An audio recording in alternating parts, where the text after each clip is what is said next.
বর্ণাঢ্য শোভাযাত্রা, আবির খেলে উদযাপন। শুক্রবার কলকাতার নিউ আলিপুরের মন্দিরে পূজিত হলেন মরু রাজ্যের দেবতা খাটু শ্যাম। কলকাতা পুরসভার মেয়র পরিষদ ও ১১৮ নম্বর ওয়ার্ডের তৃণমূল কাউন্সিলর তারক সিং এর উদ্যোগে বেহালা চণ্ডীতলার মন্দিরে পূজিত হলেন খাটু শ্যাম।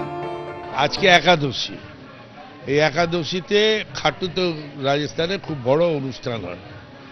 মানুষের বিশ্বাস, যে কোনো হিন্দু ধর্মের লোক যে এনার কাছে এসে কিছু চাইলে সে ব্যর্থ হবে না।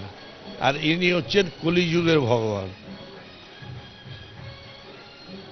এনার নাম হিন্দিতে বলে হারে কে সাহারে কি, মানে যে হারে তাকে সাহায্য করে, দুর্বলের সাহায্যকারী খাটু শ্যাম।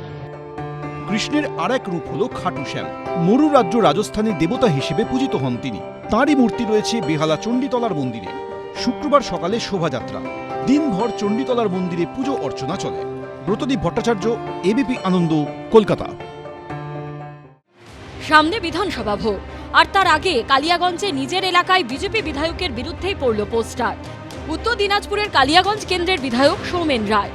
বৃহস্পতিবার তারই বিধানসভা এলাকার তরঙ্গপুর ও কালিয়াগঞ্জ কলেজের কাছে দেখা যায় এই ধরনের হোর্ডিং। পদ্মফুলের ছবি দেওয়া সেই হোর্ডিংয়ের মাঝে লেখা গদ্দার সৌমেন রায় হটাও, বিজেপি বাঁচাও।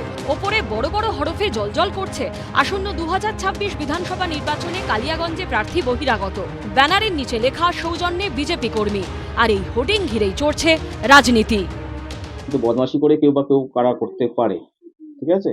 এখন সামনে ভোটের সময়, এটা এইসবের এগুলো চলতেই থাকবে। তিনি যতদিন না ভোট হচ্ছে তিনি আমাদের বিধায়ক। তো এটা বিজেপির হয়তো নিজেদের অন্তর্দ্বন্দ্বের ব্যাপার, কারণ সৌমেন রায় কাজ করছে কি করছে না সেটা মানুষ মূল্যায়ন করবে। তো সে জায়গা থেকে বিজেপির পক্ষ থেকে আবার পোস্টার করা মানে এটা নিশ্চিতভাবে বোঝা যায় বিজেপির এখানে কোন্দল রয়েছে।